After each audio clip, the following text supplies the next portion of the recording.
Hi, welcome to the Shelly Studio and another watercolor technique video. In this one we are doing watercolor and pen. I'm going to try it two different ways. The first one is to write first, and then the second one will be to watercolor first.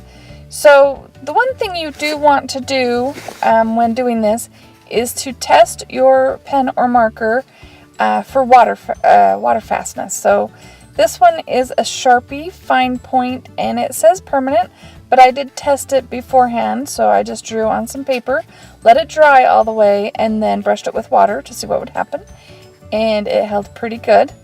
If you do this, test any of them that you use just to make sure they're not going to smear all over the page. And I love birds, so I figured we'd draw a couple of birds. So I'm just watercoloring over the drawing. I'm just using my student grade Prang watercolors. And if you want real good separation of your colors, you should wait and have the one area dry completely before putting some into the area next to it, or it will bleed, just like that yellow turned completely orange. But we're just messing around, so it doesn't really matter too much.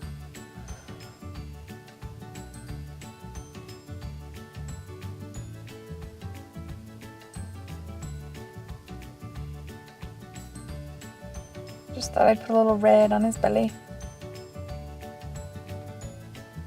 Okay, and the next one we are going to watercolor before we draw.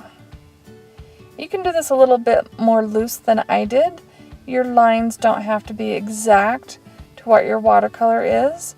In fact, it's a lot more fun if you just kind of paint and then draw over the top of it. I'm trying to be a little bit more controlled.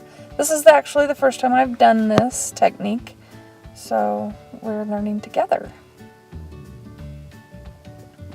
And I didn't wait for it to dry. I'm just adding a little bit of orange in there, so we're going to get a little bit of it'll get a little muddy. We'll take out some of the water. The watercolor brush I'm using holds a lot of water, so I end up putting too much water on a lot of the time.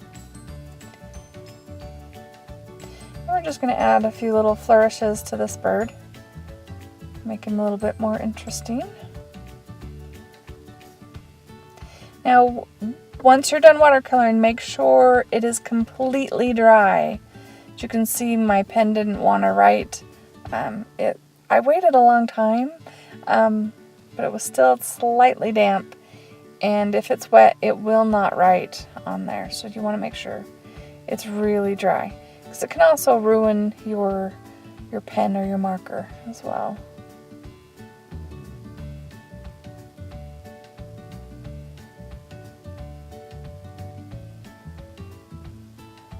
Gotta give our bird a little eyeball.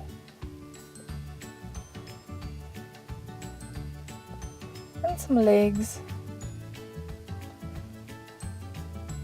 It's a little bit more free, you know, the second one's a little wonky looking, but I think it's a lot of fun, and I think you should try it out. Thank you for watching.